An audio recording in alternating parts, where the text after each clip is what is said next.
All right, I'm going to do a Tai Chi video today. This is Burnett. I haven't done many Tai Chi videos lately. I've been more focused on music as far as the videos go, but you know, I practice and teach every day, and I'm going to give you like my top Tai Chi lessons or exercises or principles or things that I've worked out or heard or got from teachers over my 40 years of doing this. These are all non-woo-woo, non-esoteric, nothing to do with shifting energies inside your body. This is all practical stuff. I don't even want to talk about that stuff. It's not what I'm into, but I'm very skeptical of it, but I'm not mean or rude about it. Like, you go ahead and believe in cheap powers if you want to. I'm interested in power, not powers. I mean the power to get through my life without sickness or injury, or to recover well if I do. The power to, push things away if I need to, go towards things if I need to, move away from things if I need to, keep my balance all day long in the face of crazy people out there, unbalanced people all over the place, screaming and yelling. There's objects, there's distracted walkers, distracted drivers, distracted skateboardists, bicyclists. Everybody's on their fucking phones. There's all kinds of physical dangers out there that I want the power to deal with as best I can, hopefully in a way that leaves me alive. So I'm going to read some of these. I've got some notes in front of me. Forgive me for that. I just got too many of them to remember. And this might be a little bit of a long video, but I'm going to try to make it succinct. I'm going to try to try to keep it lean, to the bone. Okay. So the first and most important, and actually I can't say that first. These are all important. They're not in any particular order. But this, if I was going to put one first, it would be this one. And that is the form in Tai Chi, the form that you do, the simplified form, the long form, the 108, the 106, the 480, whatever forms you do, the form is not the Tai Chi. My teacher, Andy Dale in Seattle, would say this all the time, constantly. Don't make a dogma out of the form. It's not the container that matters. It's what's inside the container. Krishnamurti used to say, break the glass. Take the nourishment from the glass, break the glass. The container is not the thing. Master Chung would get up on a card table sometimes when people would say, oh, I've got no room to do the form, or he'd do demonstrations up there. He'd pull up a card table or a small desk or something and say, oh, not enough room to practice? He'd jump up on there and he would practice. He would do the whole long form with just adjusting his feet to staying on this little desk or card table. And subliminally, there was another lesson to me when I would see that, and that is that the form is not the Tai Chi. It's how you do it. The form can be done on a card table in the middle of the field, big steps, small steps, slower, faster, larger. It doesn't matter. With this practice theme or that practice theme, if you have this training goal, it's still Tai Chi. You're looking for balance, or I'm looking for balance, hard and soft in equal measures, like the yin-yang symbol that is the heart of Taoism and is called Tai Chi, the supreme ultimate balance of yin and yang. So use those forms to learn, but I don't get too stuck on the form, because it's how you do the form that makes it a balanced and healthy movement, efficient, integrated movement, not the specific, those movements. Another one that was very important to me, I call because your weight is shifting. So efficient, effective, and injury-free movements initiate from your legs. This is not exclusive to Tai Chi. It's true in virtually every sport, every physical activity. Athletically talented people seem to be born with this knowledge. And if they decide to work on it, they refine it and improve it. The rest of us have to learn how to do it. But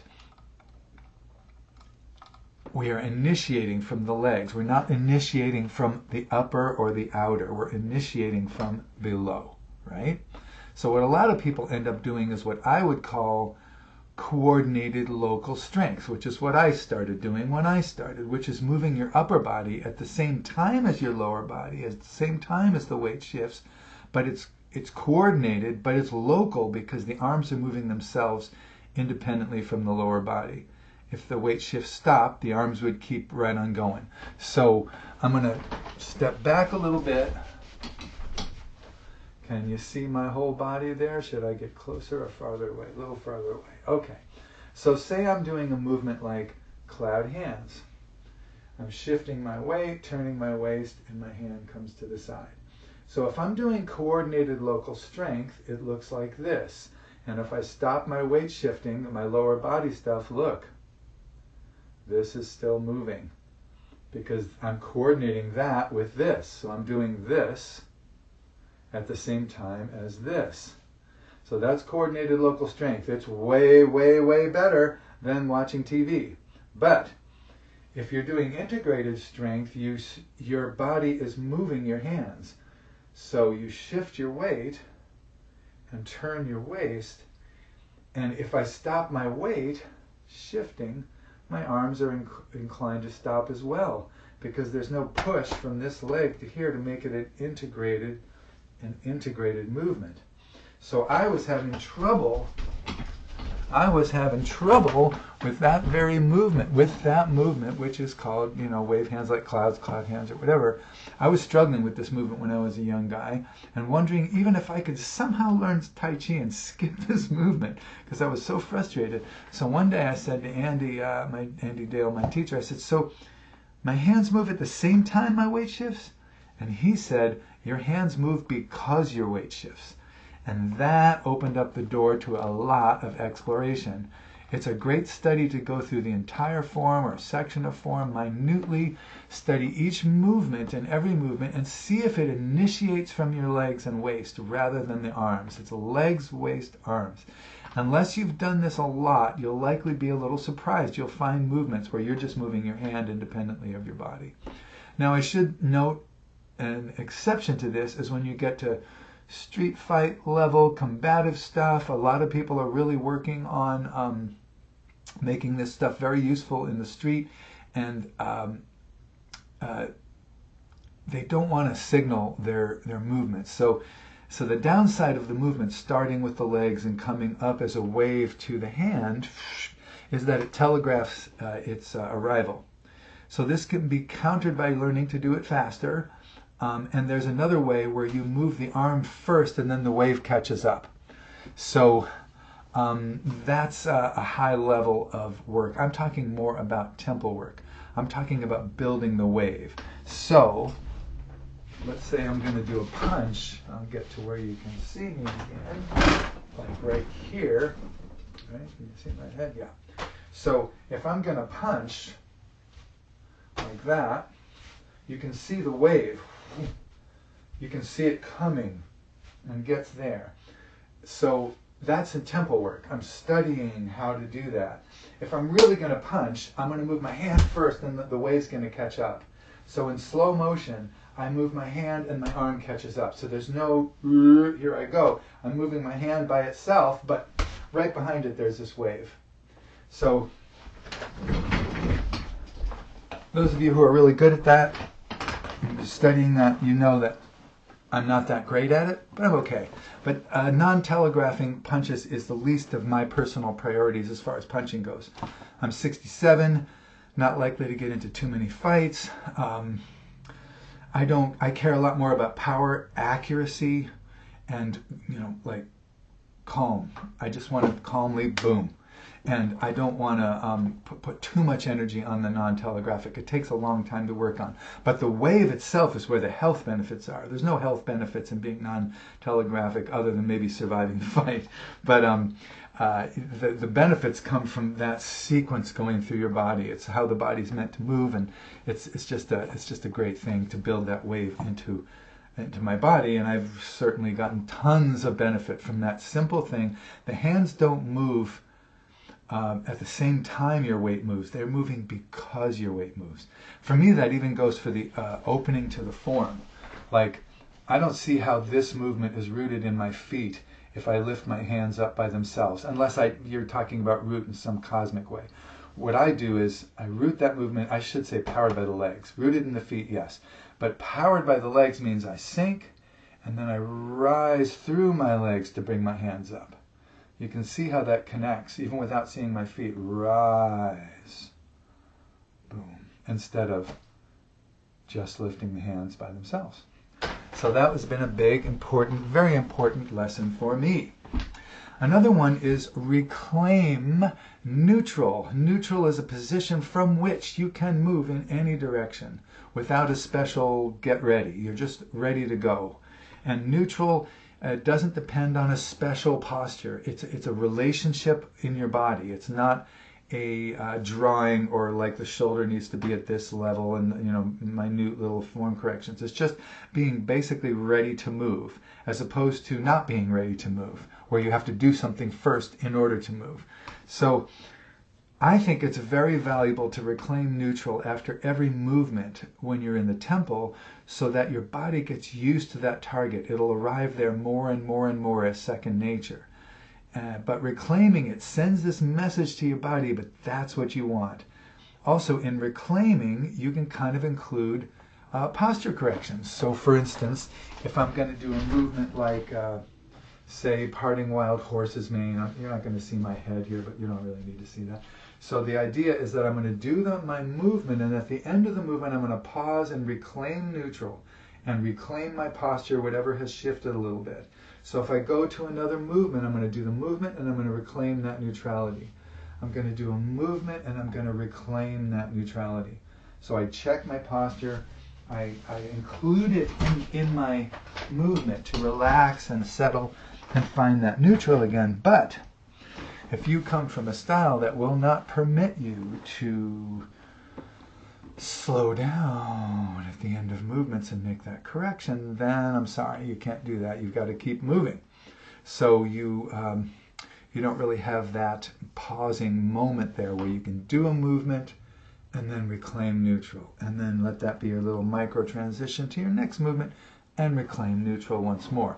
Not saying that that's necessarily how you're going to move in the world, because the form isn't the Tai Chi. People say, well, you're going to pause? What's your opponent going to do? I don't have an opponent. I'm just doing the form. There's no opponent here. My opponent is gravity, and I'm doing fine with that while I'm doing my form. So I reclaim that neutral. Then when I start to move faster, I don't think about neutral, but I find that after a big punch, I'm much more closer to neutral from that habit of building that in at the end of movements to be settled and ready for the next movement. When I get faster, I call it exploding into neutral. Oh, well, here's a simple one that would make driving in Russia a lot safer. Adjust speed to road conditions, right? You adjust your speed to the conditions of the road. Context determines correct speed. Actually, correct everything. How fast do you need to be effective in this context? So slow in the long form, faster in the partner form, still faster in a issuing form or a faster form. You might be very, very fast in a real encounter, or you might be slow. It all depends on the situation. You have to adjust your speed to what's going on in the present, not what's going on in your brain for the future. People are constantly running late, and I just watched a scare film, an old-fashioned driver's ed 60s era, maybe even 50s era scare film about driving safely. You know, back in the day, they'd show you the bodies and the wreckage, like real dead people and horrible stuff. But it was to scare you into driving, correctly. And one of the things they say is, oh, you're 15 minutes late. You think your car's a time machine, and if you go a little faster, if you keep that pedal on the middle, you're going to turn back time and catch up. And in reality, he moved time forward and actually got to the end of his life, Like that, in a sense, if you're going too fast for the road conditions, can happen. You're in your head. You're not embedded in the context of where you actually are, which is where things happen. And so, yeah, adjust your speed to the road conditions. Don't think that there's any special speed that's going to work all the time. Seems obvious, but for some people it's not, so I mention it. Okay, so one of the big sayings in Tai Chi is intent leads energy. I found that the energy, the E word as I call it, has become bludgeoned into absolute meaninglessness by everybody. Everything's energy. So I don't really say energy much. I say intent leads resources, or your intent leads your nervous system, which is how your brain communicates with your body, is through your nervous system. Yin nerves bring information in, yang nerves send information out, and that interplay between the two, between your environment and your internal world, the balance exists. Some of this is unconscious in your brain, like your blood pressure and stuff, and other parts can be very conscious, like you lose your balance and you find it. So they say intent is the general, Qi is the signal master, muscles and bones are the soldiers. That's a Chinese, saying. In the old days, the general would get as high as they could get to see the battle, and they had to direct their troops, but they didn't have cell phones and all that kind of stuff. So they had to signal to their their sergeants or whoever, the lieutenants, to move the troops and do that kind of stuff. So they had a signal corps, and I believe they were done with flags. So like if I'm up there and I go, oh, everybody needs to move to the left, the flag guys go like this, and the next flag guy sees that guy and does that, and then the troops, the actual muscles and bones of the thing, can move to the left, right? So to me, this Qi, in my view, is your nervous system. That's what connects and integrates and coordinates movements and makes things go smoothly.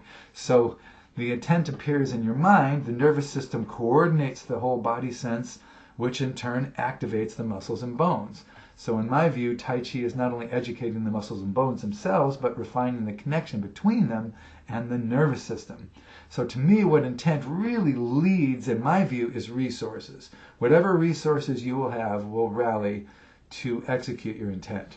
So I always say, like if I put a gun to your head and I said, do a backflip or I'll shoot you, you would remember all the backflips. So right away, that intent to live and to do a backflip would summon all the memories you've ever had of backflips, and you'd see what they look like in your mind, and you'd bend your knees and you'd bend over and you'd give it a shot. You'd do the best you could. And if I said, come back in a week, I'll do a backflip. Oh, okay, great. I can practice off the edge of a pool. I can practice with ropes, with a coach, and I could learn. But still, my intent is going to rally my resources. Who do I know who can do a backflip? Where's the swimming pool? All those resources just rally because of my intent. And that makes my body serve that intent as best I can. And, if it works, great. But I'm not saying it will, but it's better than having no intent. If I have no intent, nothing happens.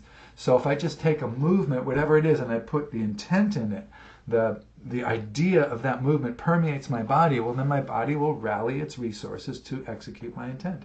That's just the way bodies work. So I say intent leads resources. That is a good thing to know, because if you can have a little bit of control over your intent, you have some control over your resources, which is nice. Here's another one. Relaxation is work. There is no yin without yang. There is no relaxation without strength and structure. And since life is changing constantly, to be relaxed means adapting to those changes constantly, which is work. Not only in the moment doing it, but to develop the attributes that allow you to do it. Balance isn't just a matter of ideas or coming up with just an intent. It's nice to have some balance resources like leg strength, like springiness, like alignment, like good posture, like listening, all those kind of things. So relaxation is not no work. People see Tai Chi and they think, oh, that's just wishy-washy. There's no work in that. It can be if the person's not really working it. But the way I teach Tai Chi, no one has ever said this is too easy, I need more work. Never. No matter what shape they come in. They always say, oh, this is work. Yeah, damn right it's work. So, here's another one. Don't fight force with force, unless you have to. I love this one. Tai Chi people are always, no force, we never block, we only roll back, we only yield, we only absorb. And yield if you can, redirect or neutralize if you can, don't be there if you can, but don't tell yourself a story that you can do that under any circumstances, or that if you are deep enough into the mental game that you can stay unforced under pressure, under real pressure. Nice if you can, but be prepared to also meet force with force if you have to. If I realized I'm in a fight right here as this hand is coming to my head, but I realized it right, that's when I realized that I've been attacked. It's too late to get any ducks in a row. I'm just going to block that, force against force, and then I'm going to do whatever I can to get out of there. So don't be too hard on force. It's just as important as yielding. Now, if you're going to use any force, and if you're going to get into your 60s here, maybe 70s if I'm lucky, you got to do this. You got to stay over your stuff. This is a lesson I learned from my non-classical Kung Fu teacher, Todd. I also learned it from Andy. Also learned it from a lot of other sources. Stay over your stuff. Stay within your circle of strength. This is your workbench. Bring the work to the bench. Bring the bench to the work, but don't reach off the bench to get the work. So your stuff is your legs and core, and you is your upper body, that sense of where you are. Like, not too many people identify heavily with their feet. I mean, it's their brain, their head. This is where you are. This is a general on the top of the hill, right? So back again, stay over your stuff, right? So you don't want to be out there. If I'm here, then I want this here. I want to be underneath myself all the time. Stay in your circle of strength. If you shoot forward like that, but this back heel lifts off the ground, and I'm kind of propelled here, I'm off balance, someone tugs my finger, down I go. So it's a question of bringing everything along with you, staying over your stuff. It's a nice exercise sometimes to do. Just move around a room, change your feet, do whatever you want to. Go to one leg, do whatever you want, but stay over your stuff. If you go near the edge of your stuff, or near the edge of your circle, reclaim it as quickly as possible. Sometimes you do. You'll throw a big punch and it'll take your feet off the ground a little bit, but very quickly, as fast as you can, get back over your stuff again, because you never want to be way out there over your stuff. We call that a ready to fall down, position. So you kind of work to put the brakes on overextension in your slow practice, so you know the path to neutral. And then you can add speed and check your ending position, especially with striking. The workbench is in front of you. This is your circle of strength. This is where you can hold a bucket for a long time. You get out there, you get weaker and weaker and weaker. Right? Stay over your stuff. Ask yourself, am I ready to strike? That's a good barometer. Am I always ready to strike? Can I strike now?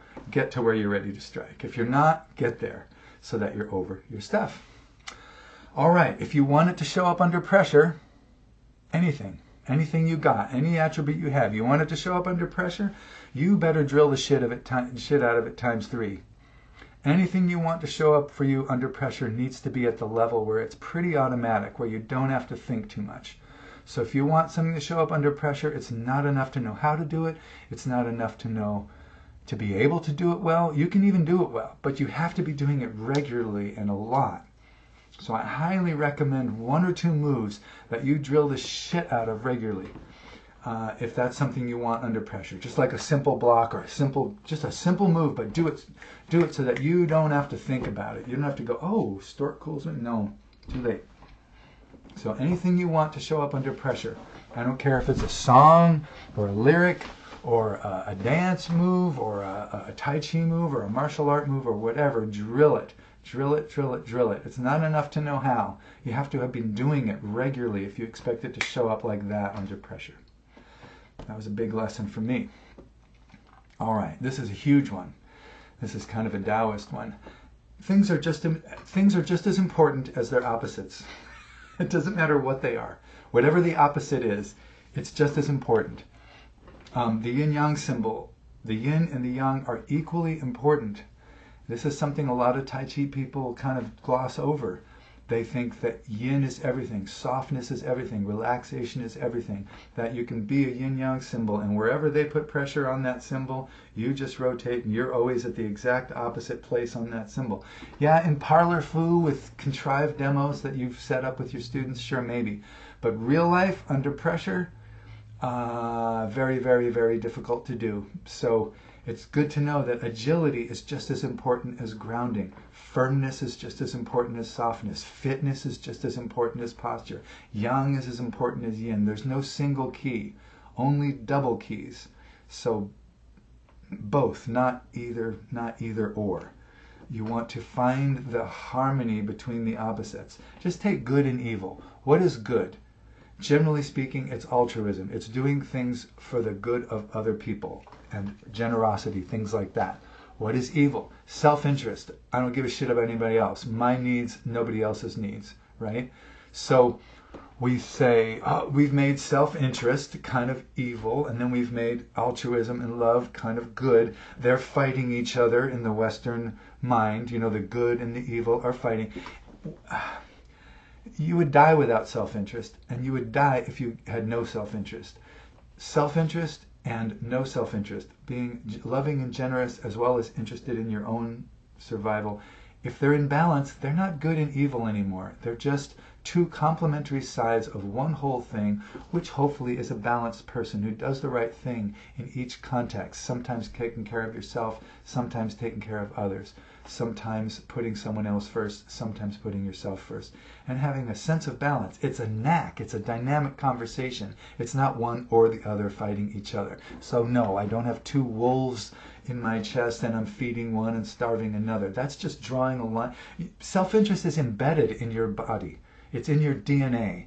You want to try to get rid of it, you're fighting yourself. It's futile, right? And so is generosity and cooperation. You want to get rid of that and be nothing but selfish and nothing but looking after number one? Good luck. The call's coming from inside the house. It's already in there, right? So the opposites are just as important as each other, right? Don't ignore the power chain. Power chain is so important. Sometimes Tai Chi people think they can somehow not do this, but it's true in every motion that's healthy, efficient, efficient, effective, and injury-free. Those are my hallmarks of a Tai Chi movement. It's efficient, it's effective, and it's injury-free. That means it takes into account how your body works and how gravity works. It's connected to reality, the planet, right? So don't ignore the power chain. So the power chain is true no matter what sport or activity. The links are legs, core, arms. The legs are like pistons. The waist is like a rotating barrel. The arms are like ropes or snakes that express what's generated below. Each part hands off to the next like a relay racer. Now a fish has a different version of this. They're fish. But human beings, terrestrial mammals, our movements should be rooted in our feet. We don't want to stand on oily ball bearings or roller skates or something. We want to be on the ground. The legs are pistons that power that. So develop your leg strength. Pushing off the ground is really good. Sinking and rising, right? Boom, boom, boom. The waist rotates, right? The core rotates and adds power to the pistons that come from below, and then the arms are up above and they're attached and they add a little bit more, but mostly they're delivering. They're delivering the force from below. That power train is effective in a golf swing, in a baseball swing, in a hockey slap shot, in a ping pong swing, in a tennis swing. It's all throwing, punching, it's everywhere. The more you break that chain, the more injury and trouble you're going to be. If your hands lead the way, you're going to get in trouble. If your waist leads the way, you're going to, your joints are going to have trouble. Legs, core, arms. Now you can hide that. You can throw the arm first without a lot of power and then the body can catch up. That's different. That's high level deceptive stuff. But I'm talking about basics here. Don't ignore the power chain. All right? Good. Now, theme your practices. This is something I got from Andy that's just been invaluable for me. Have an idea going into your practice about what you're going to be working on and take a moment to set that intention, even if you want to work on nothing in particular or finding something to work on. Set that. So when I'm doing a form, I'm thinking today I'm going to work on my posture. I had a little low back tweak or something maybe, and I want to just really focus on spinal alignment, right? Another time I might think, I really want to work on tucking my hips a little bit, dropping my hips a little bit into the position, or I might want to work on smoothness. How smooth can I make the movements and how relaxed? Breathing. All kinds of themes that you can think of that will help shape your practice, because there isn't one way to do the form, in my opinion. There's not one speed that's best. There's not one emphasis that's best. Have a different theme each time you practice. Attack that unforced balance from a different angle. Even if it's the same theme every for a month or a year or a season, it doesn't matter. Set that attention before you practice and then theme that practice to that intention. Yes, good stuff. Oh, this next one's a great one. This is more controversial. Some people might get upset with this one. I got this one from Adam Chan, and I totally agree with it. Form perfection is for beginners, because forms are battle plans, and no battle plan survives contact with the enemy, meaning reality. Battle plans don't survive. They're good for what they train you in while you're making the battle plan. But once you're out there, the plan can be like a straitjacket. You better be in the real context of life, not in your plan, right? So, you know, once you've gotten the forms, you know, perfect, and you've got them pretty, you know, in the ballpark, then you can pressure test them with reality. Either increase pressure on your own, like one leg holds or eyes closed, or different things you can do, or you can do it with partners. Be less cooperative, be more less compliant, more interested in finding your weakness. What's this gets? It gets you out of style. It gets you out of and into relationship with reality a little more than these perfect ideals. You know, the idea that, you know, that when you come around to a movement, you know, that making corrections like this, you know, these little tiny things like this, you know, that goes along with the esoteric stuff, that's somebody going to release some kind of, you know, chi power or something in your body. True or not, I don't care. I'm not interested in that stuff. I'm not interested in form perfection. I'm not interested in perfecting movements and having them judged and rated, and, you know, everything's got to be just so. I'm not interested in that at all. A big lesson for me that really helped me: form perfection is for beginners. When you're a beginner, yes, you try to get the form as correct as you can. But as it gets more and more correct, then you start finding your own way of doing it, your personal kind of style with it. Okay? The solo form is the foundation of the art. Andy used to tell me this many, many times. Because you can do the solo form almost anywhere, almost anytime. It's just you and the pressure of gravity. It's where you're the safest to explore and correct, and it's always where you impress upon your body what you want it to do. In the heat of the moment, I mean, sparring, you know, fighting, partner drills, doing all kinds of exotic things. That's not bad at all. It's all great depending on your training goals. But the solo form is where you keep coming back, and you can work on those alignment and those principles in a very safe way over and over and over. You can't fight every day. No matter who you are, you don't fight every day. You don't spar every day, right? So keep your solo form going, you know, even if you are sparring and stuff. It'll help you heal faster after the sparring, for one thing. Oh, here's a big one. The temple is not the street. Two different things. Temple work for me builds attributes: leg strength, smooth kinetic chains, relaxation under pressure, technique ideas, speed, agility, power. And because you're in a context that's very simplified, context simplified environment, that's what temples do. They push aside the world and say, in this temple we work on Aikido, in this temple we work on Karate or Tai Chi or balance or whatever we happen to be working on. Now the street is where you apply those attributes. And I'm not just talking about fighting. It's where you deal with gravity and the gamut of the physical world. Don't expect what works in the temple to work in the street. You have to take your generalized attributes that you learned in the temple and improvise, recombine them for the situation you're actually in. You can certainly move your temple closer to the street, and you can practice with more and more like the street would be, but they're still two different places. Like, for instance, maybe this parting horse's mane again. Let's see, get to where you can see me. If let's say someone's going to push on this shoulder, like gives me a shove like that, and I pull this hand up as that shove comes, turn my body, boom, I'm in the hold the ball position, and I've got their arm a little bit here.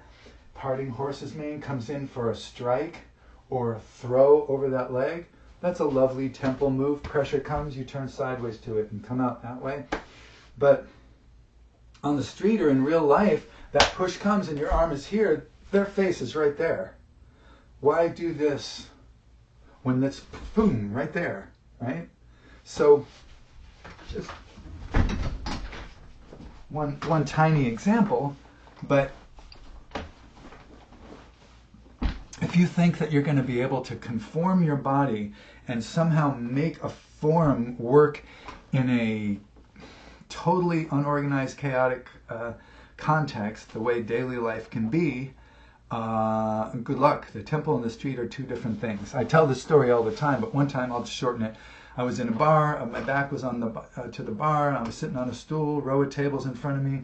I noticed this guy coming around towards the front of the bar and back. He was taking pictures of the band, but he was looking through the viewfinder. He was tall, he was overweight, he was older, he had been drinking.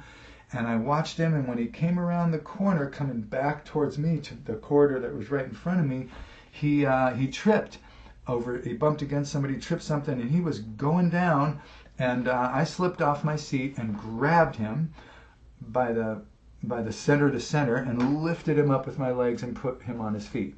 And I had to make some changes to do that. When he first started to stumble, I slipped off my stool thinking, I'm just going to push him, just with, help him onto his feet if he's tumbling. By the time I even moved 6 inches, he was really falling, like he was almost horizontal.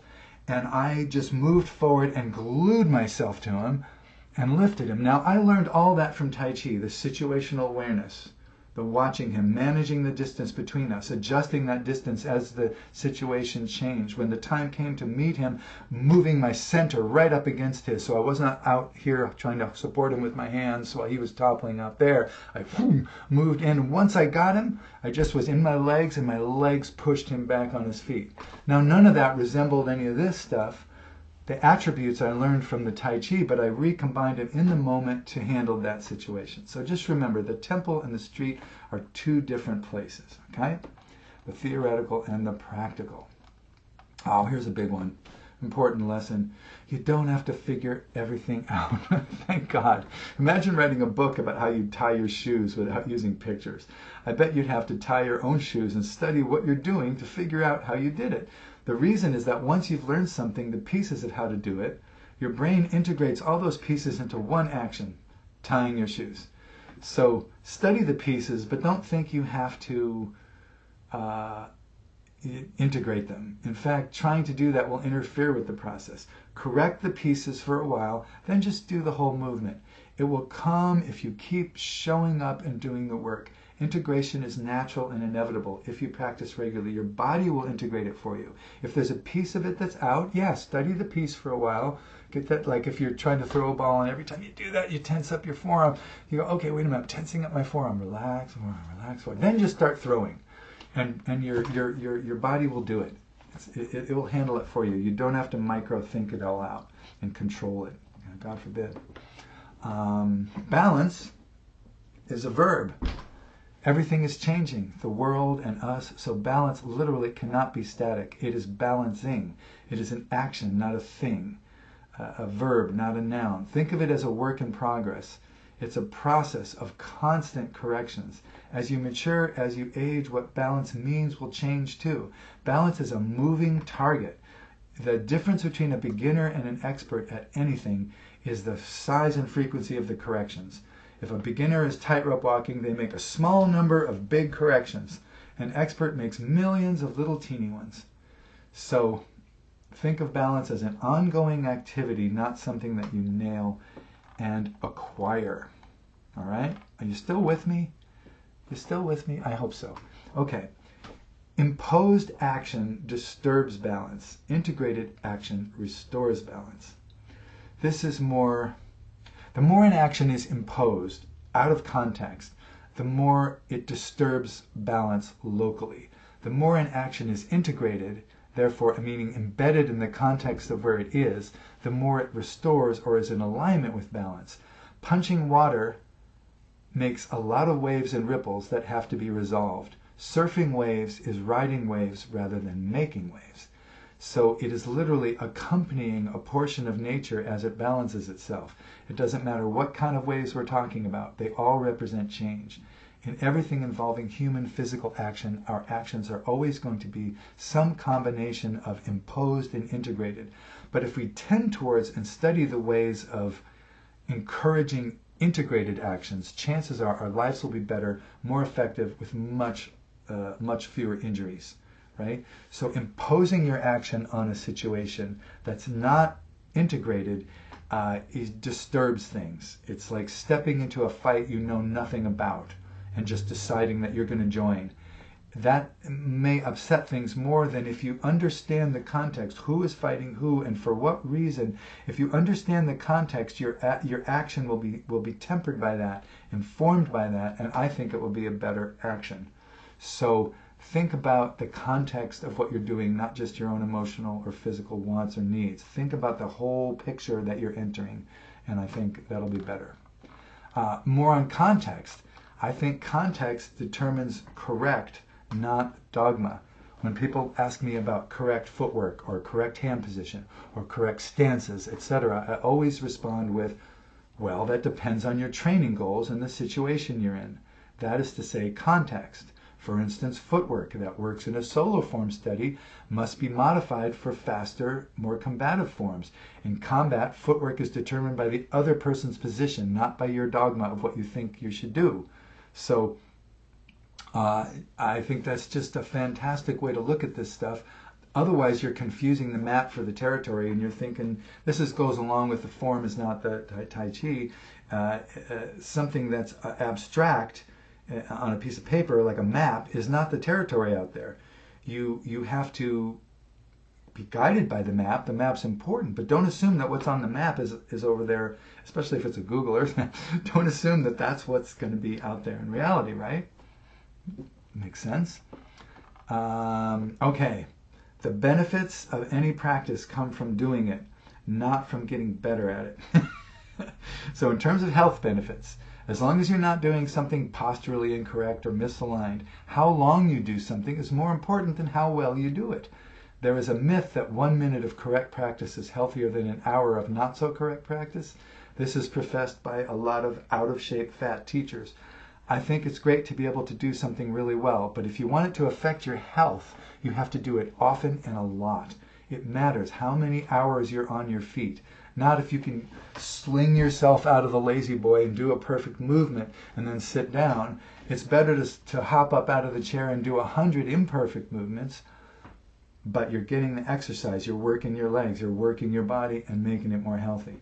So health doesn't come from doing it good. There's a lot of people who can do an exercise or a technique really, really well, even though they're out of shape and not very healthy because they don't do it that much. So I'm trying my best to not do that as I get older.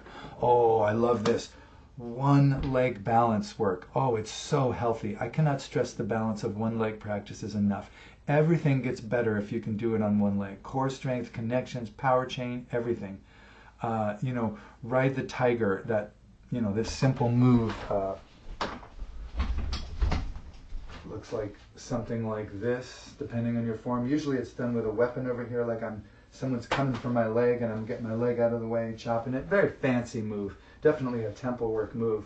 But when I'm doing that, I can hold this as a balance drill, but I want to bounce on that one leg even more. But just doing it as a balance drill, just holding it there. Sometimes the bouncing, that's a different thing. I'll talk about that in a minute. But balance there. Every time you come to a raise hands type movement, you can lift this foot. If you can lift that foot and hang out on one leg, find the balance of that one leg, right? Stork cools wings, lift the foot. One thing that goes along with this is that any unweighted leg in Tai Chi, your unweighted leg can be a kick. You can always kick with that unweighted leg, right? So if you're in Stork cools wings, try kicking with that foot. If you're in parting horse's mane, try kicking with that foot. So working that one-legged thing. Any exercise you can think of. Juggle on one leg. Brush your teeth on one leg. I do one-leg balances every day, and my legs are strong and my balance is pretty good, despite what you may have seen in that last demonstration. All right. Pay attention to your foot contact on the ground. Feel it like a palm on the ground. I find it very helpful to walk in zero-drop shoes. I wear nothing but Lems, the zero-drop Lems that I really like. So once you know a movement, particularly a one-leg movement like a kick, put your attention on the foot contact and keep it neutral as you can and full as you can. The intent will help integrate your whole body to support that base. Sometimes our attention shrinks away from the foot and we're all thinking about our hands and whatnot. It's a good practice to pay attention to your foot contact with the ground. Is it neutral? Can you go in any direction? Do you feel that intimate contact with the ground through your feet? Very good stuff. All right, we're closing in here. It's only another hour. Rotation is powerful, yes, but it's always, or almost always, value added. Rotation is most valuable as a value added thing. By itself, it's not enough just to rotate to be that meaningful, but added to grounded momentum, generated by the legs at the right moment, it's incredibly meaningful addition. If the upper limbs are also timely in their use of muscle, the effect is just magnified even further. But if rotation precedes momentum, even by a little bit, it will be less effective. There is a sweet spot or right spot in every sport that not always, but usually means the body is rotated at the right moment, adding to something already generated by the legs. If rotation leads the way too much, it usually makes for too much hip turning, since the hips are where the rotation is rooted, and that leads to trouble. Injuries, particularly knee injuries, because when the hips turn, the knees turn, and there's your trouble. But if the movement is rooted in the feet and powered by the legs, and then rotation is added to that, the legs have acted like a piston, not rotators, and they are firmed to avoid rotation, and the momentum has been transferred upward, where it can be focused on the upper limbs into a golf or a tennis swing, a punch, or a toss of a football. If the ripple is good, there will be no tension or injury risk in its path when the momentum has been delivered. It'll just go out there. So that means in a punch, that means the power comes from the leg first, the rotation is added, and the hand expresses it, right? Power is just this, or leg powering is just this. Then you add the waist, rotation, and then you add the hand to that, right? There.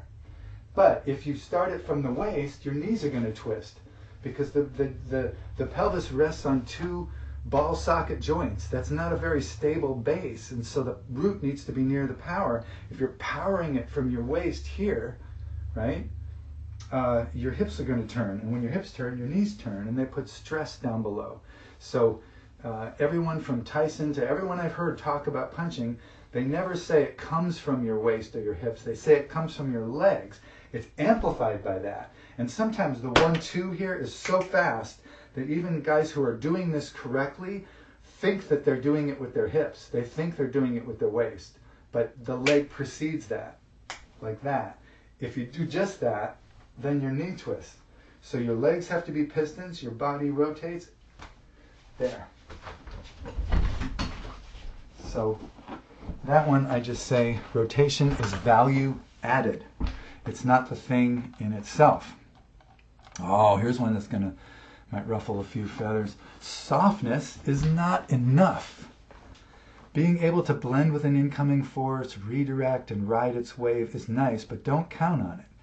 It's fine to keep to the yin, but know the yang too, and be prepared to use it if the yin don't work. Yielding has its place.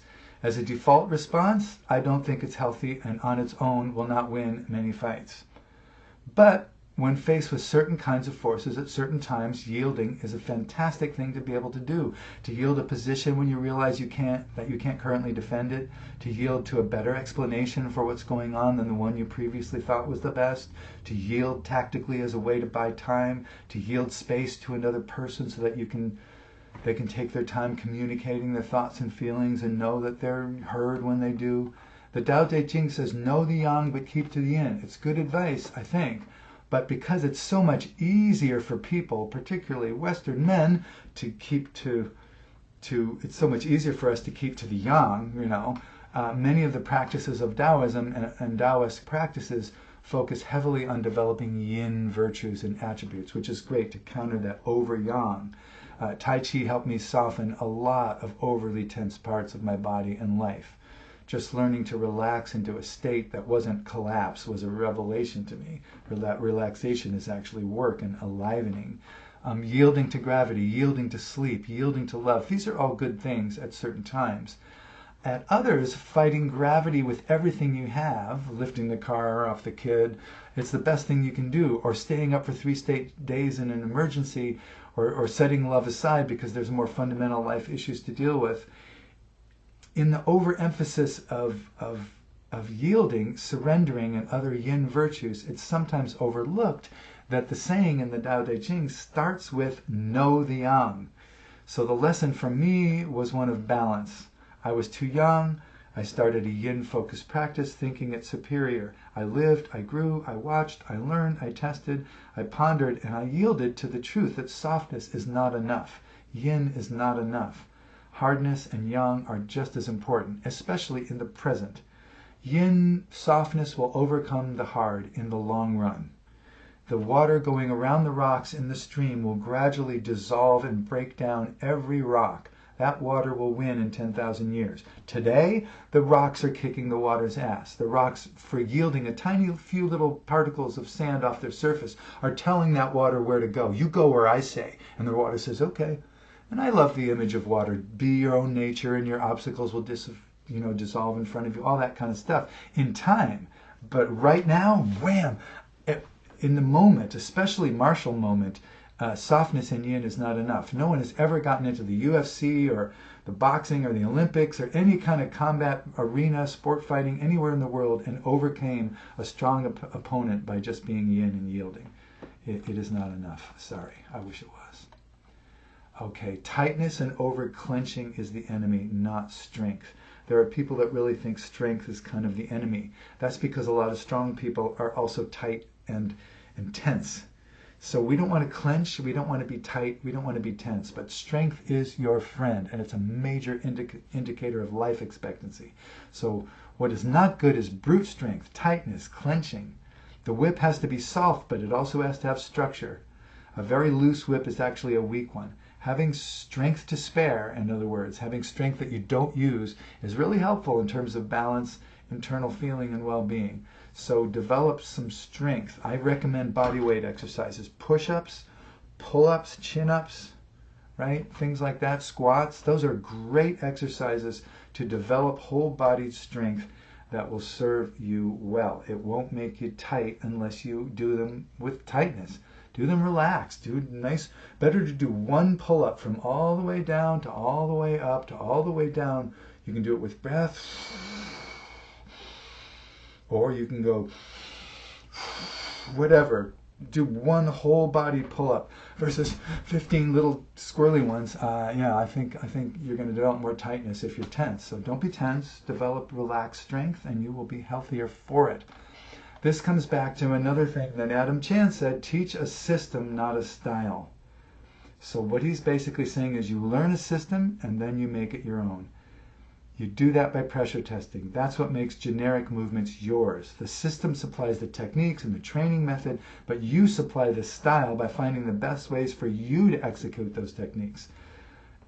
You know, why did the great martial arts masters all have students who were very different? And more importantly, why is the cookie cutter do it just like Master Wing Wang or whatever considered good when all the greats had their own style of doing things? So I love that idea of teach a system, learn a system, and then take that system and pressure test it. You can pressure test it in your daily life. You can pressure test it by making it more and more martial and putting more martial pressure on it. But you can also put daily life pressure on it. And you do that by noticing how your body relates to these things and trying to keep all your movements efficient, effective, and injury-free. You can do that in a fight, in a sparring session, in a partner drill, or in daily life. You're doing something. So don't get too stuck on the style. Don't teach a style. Don't teach students to have exact cookie cutter versions of what you do. That would be my advice. That's the advice I took, and that's the way I teach. All right, we're getting to the end. I hope. Your body is like a dog. It wants to do what you want it to do. Stop yelling at it. It wants to do what you want it to do, but it doesn't know what you want to do. It doesn't speak English. It speaks action. The only way it knows what you want it to do is through what you ask it to actually do. Keep asking it, and it will realize that that's what you want, and it will automatically aim for that. So try not to be too mad at yourself. Stop yelling at yourself. All you got to do is show up and target. Show your body, this is what I want to do. Like every time I stop in a position, right, I want to check my posture. So I keep checking my posture, and I keep checking in with that neutral, and my body starts to realize, like a dog, he likes this posture. Let's not stray too far from this when we're moving, and let's refine it when we stop. Your body will serve you if you're not too hard on it, right? And that leads me to one of my major teaching and learning sort of theories, and that is that correct your posture in stillness or in very slow motion, but when you're in motion, just move.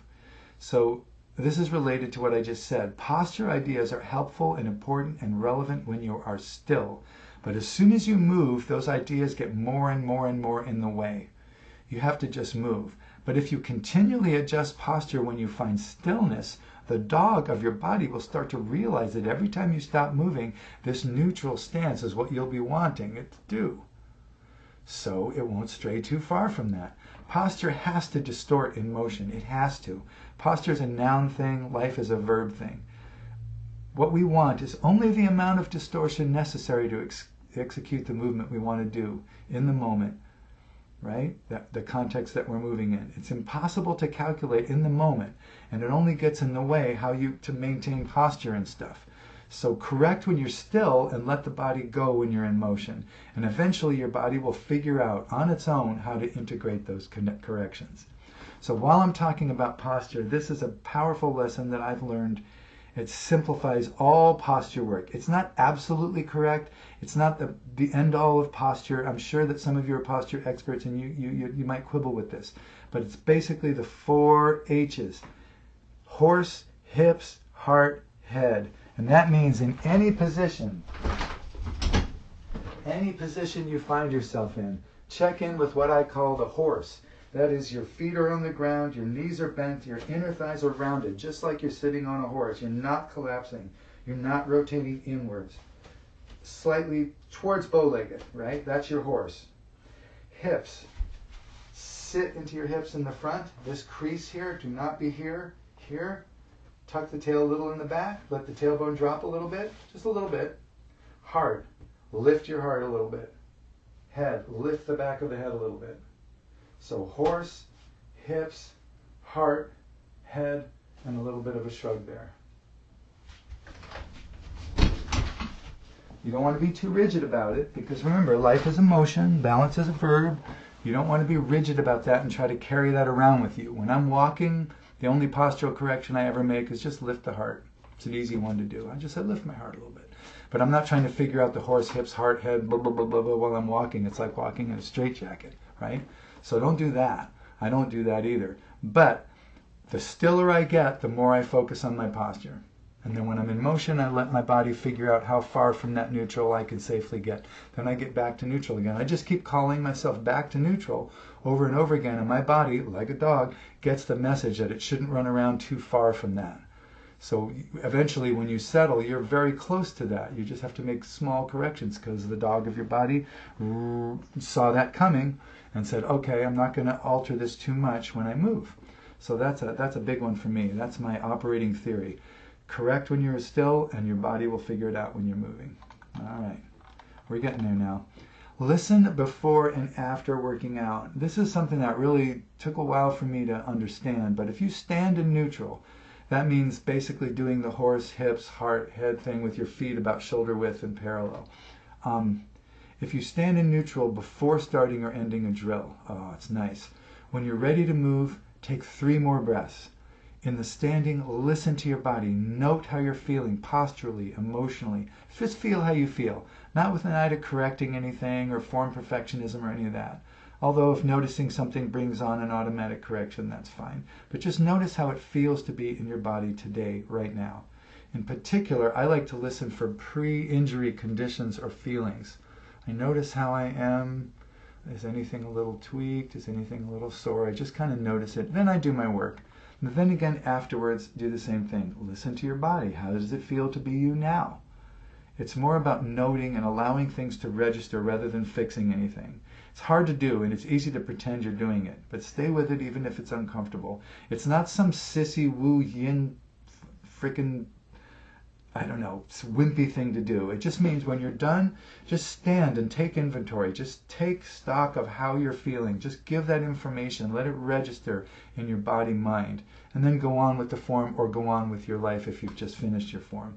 So listen before and after. Good idea. Yeah. Okay, we're down to the last couple things here, sort of. Okay, make a game out of it. Drill what you dread. If there's something you don't like doing in the form or a movement that's giving you trouble, drill it. You know, if there's a movement that gives me trouble or that I just hesitate internally before attempting, it's easy to just kind of gloss over it, but what's really worked much better for me is to take that movement out of the form and drill the living shit out of it until I found and fixed the weak spots. So that, you know, that part is drill what you dread. Go where it's uncomfortable, fix it rather than avoid it. The other part is something that helps me to do that. If I can try to make a game or a little ritual around the drill, that helps. Something that makes it play as well as work. For example, I noticed that, you know, my ankles were getting a little weak as I got older. One of them in particular was really badly sprained as a young guy, and it's never really healed totally. And I decided to get a wobble board to stand on to increase my balance and strengthen my ankles. And I would stand on the wobble board and, you know, watch YouTube videos or whatever, but it didn't really grab me until I made a game out of it. So I started throwing cards into a hat, you know, that's like the length of this room here, from the wobble board. And it's fun to do that. It's hard. I mean, I had to learn how to throw. Now I'm trying to do it left-handed, and that's extremely hard. But that's not the point. The point is that it kept me on the wobble board longer. So by making a game out of it, I spent more time on the wobble board, and then the benefits came without my feeling like I was just forcing myself to do something. So the games, they help me stay interested in the process, and they challenge me to study my weaknesses and fix or adjust them. So it's nice if you can make a game out of anything that's giving you trouble. Find a way to make a game out of a practice that fixes that trouble. Good shit. Okay, now I want to show you just a few of my favorite sort of warm-ups or exercises. One I really love to do is something called I call it the big curl down.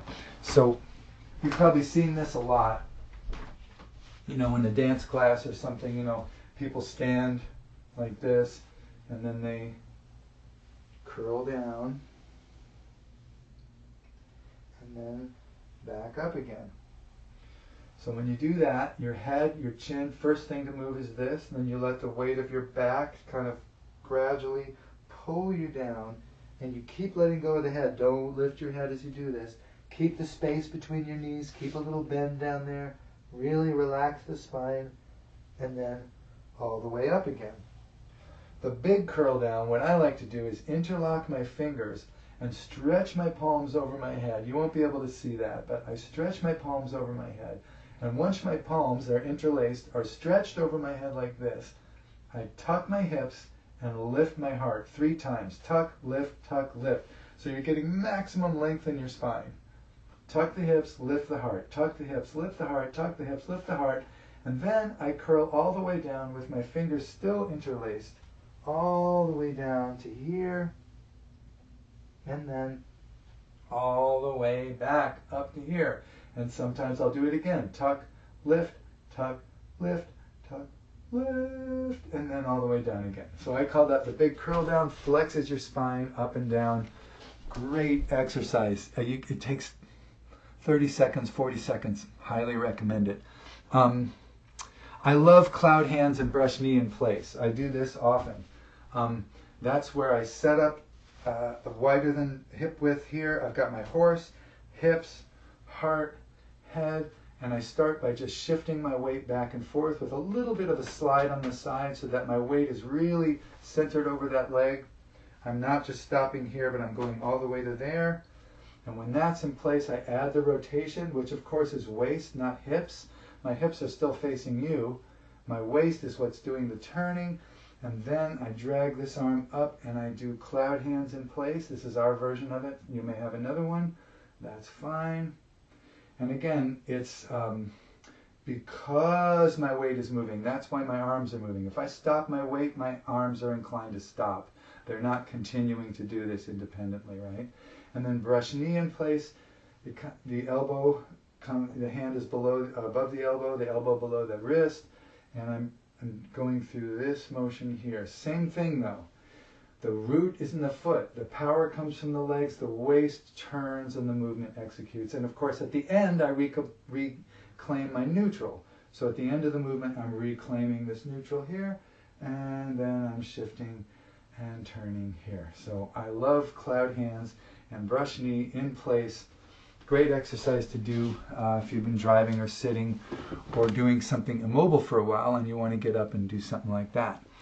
Here's one you've seen a million times. People do this all the time, and I almost always see it done wrong. I don't often use the word wrong or bad when it comes to Tai Chi, but when I say it, I mean it's anatomically bad for you.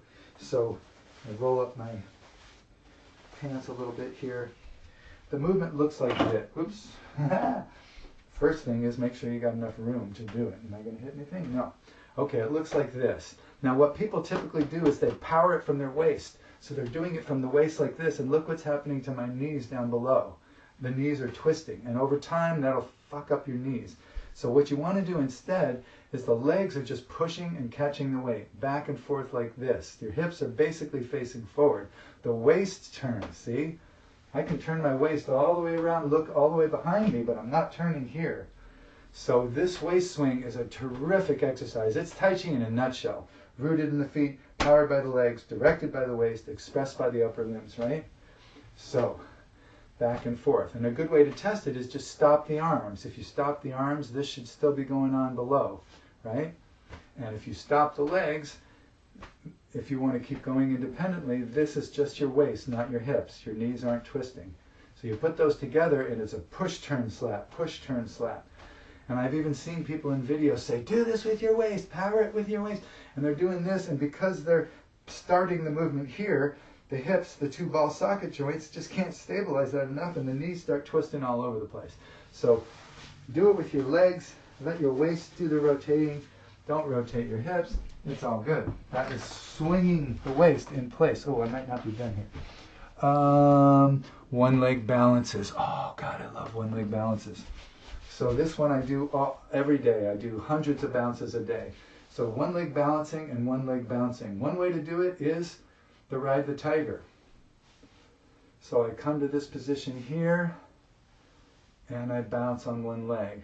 Love the one leg bouncing. Or you can just take a back stance like you'd have in raised hands, or like you'd have in Stork Cool's Wings, or like you'd have in any of the kicks. You just take a back stance and you just pulse bounce into the standing leg. Pulse bounce, pulse bounce. It's not this, straightening and bending. It's bent. The weight is really centered there. You've got your horse, you've got your hips, you've got your heart, you've got your head lined up. You sink to engage that. This is engaged, and then you pulse bounce into it. If you search Gene Burnett bouncing on YouTube, I've got a few videos about the bounce. This is an invaluable exercise. It teaches you to land on a spring, which is great.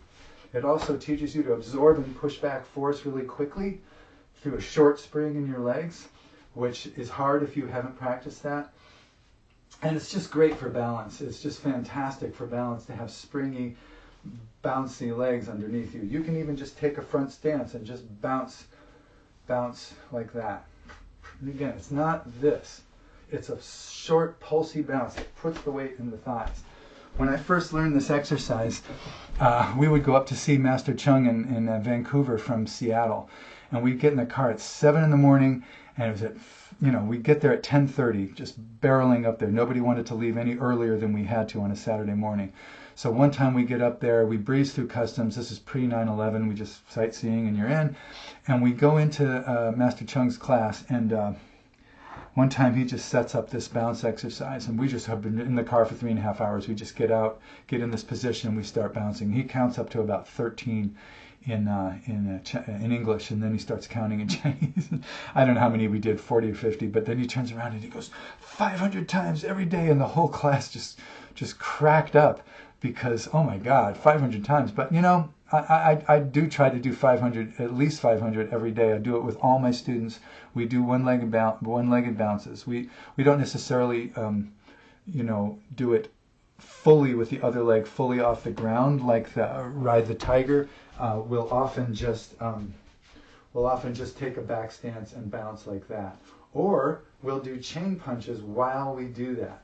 So the chain punch is great. It goes from your chest to their chest. Boom, boom, boom, boom. One replaces the other right over the top. Right? So one thing I like to do is to bounce while chain punching. Bounce, bounce, bounce, sinking on the impact one. Another thing I love to do is sets of 200 punches. So I do this while I'm sort of running in place, like this. 1, 2, 3, 4. I'm counting fours. So when I get to 50, I've done 200. Like that. I've heard about some research where they wanted to see what was the minimum amount of aerobic work or cardiovascular work that would give you benefits. And it was 1 minute or so running in place as fast as you can. So I don't quite go as fast as I possibly can, but I go pretty fast, and I do the punches while I run. So I'm not just doing this, I go. So I do sets of 200 punches. Try to do 5 or 6 of those a day. It only takes 5 or 6 minutes. It's not easy because, I can't do it on a full stomach necessarily, but you want to, the footwork on it is just on the toes, like that. Just pick it up and put it down, like that. Kind of like a tire drill in football. And the punches are like this. And if you take your time, you can get the timing. It can be 1, 2, 3, 4, or it can be 1, 2, 3, 4, or 1, 2, 3, 4, 1, 2. You can go as fast as you want. The point of it is not to trash your lungs or heart. The point is not to be on, all fours, sucking air at the end. The point is just make your face a little red, get your heart beating a little bit, get your breath going. And of course, if you're doing anything vigorous, check with your doctor. I'm not saying just jump out there and do this. These are things that work for me, and have benefited me.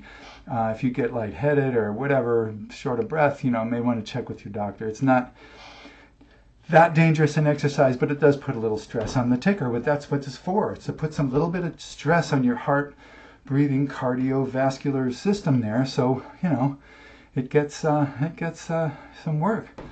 And then there's the finger ripples, curling in, curling out. And you start by just close, over, open, open, like that. Open, close. Turn them over, close them, turn them over, open them. And then try to make them smoother. Smoother and smoother and smoother and smoother. Really works the forearms. Love this exercise. I personally like to hide the repetitions a little bit. So what I'll do is I'll do 10 of them like this, like that. And then I'll do 10 with bigger, like this, coming up from the sides, like that. Then I'll do 10 that combine the finger ripples, like I'm circling in this way. And then I'll do 10 with my weight shift going back and forth, so my momentum is helping me. Do 10 on the other leg, and that ends up being 50 finger ripples. So you can do them without all those variations and whole body things. You can just do it in place. But I love this exercise. It's one of my all-time favorites to really, it works everything if you do those, the variations that I talked about. And another one, the last one I'm going to mention, is just doing air squats. I know it's so silly. Or also planks. I love doing planks. I just try to do a minute plank every day. Super valuable, especially as you get older. I've never felt ever like core engagement is more important to me than it is right now at 67. The more I can engage my core, the better, easier it is on my back and my life. So a squat does both, especially if you engage your core. If you keep this part engaged here, I like to do it either by holding my own fist, like in a dojo bow, like settle here, come back up, keep this firm though, don't just relax that. I'm really flexible, so I can sit like way down here like this, but that's not really working my legs, that's just falling into my flexibility. So I want to engage this, like someone's gonna tap me in the stomach, and when they do that, I just go down like this. Sometimes I do it with the chains, so I'm just throwing those chains while I'm doing that, but man, squats are great. Planks, just do a minute plank a day. I just do one a day usually, sometimes 2 or 3, but usually just 1. And I do it in the push-up position because I like that, but a lot of people like, different positions. But you can do a little research and find a plank variation that is good for you and maybe doesn't stress your wrist. I love planks. I just think they're so good. You don't have to go crazy, but you can go with planks, man. There's people that can practically spell their name with their ab muscles. I'm doing just a basic amount to keep myself healthy and connected. So I like to do 1 or 2 1-minute planks per day, and it's really not hard to do if you just are willing to build up to it. If you can do it for 15 seconds, great. The next day do 20. The next day do 25, and before you know it, you'll get up to a minute. And that's just a bare minimum. There are people that do planks for long periods of time and all kinds of variations, and that's great too. But I really like the planks. Core engagement, very, very important. Okay, I think that's it. Those are some of the most important, practical, non-woo-woo Tai Chi lessons that I've learned over the years that I put into practice, coupled with some of my favorite warm-up exercises, some like the curl down and the waist swing and stuff like that. Those are just nice things that I've learned that help me in my practice.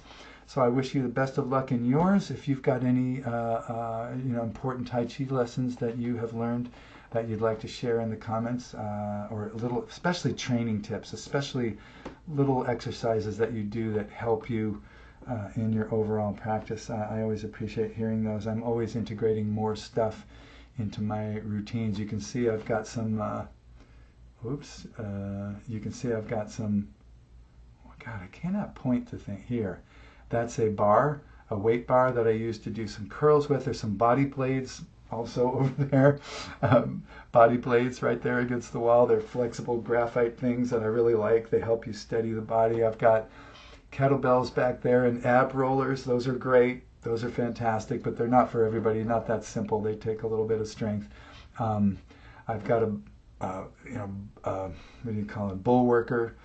Bow kind of thing. It's like a bow and arrow that you pull on that gives you resistance. I've got a thing that's like a bolt cutter that you close and open. All kinds of little fitness tools. I'm always looking for some new ways to increase my connection and coordination and balance in my body. So I hope you found 1 or 2 of these useful, and let me know if you have. It's always nice to hear that anything I'm doing is useful. So take good care. Best of luck with your practice, and we'll see you down the road.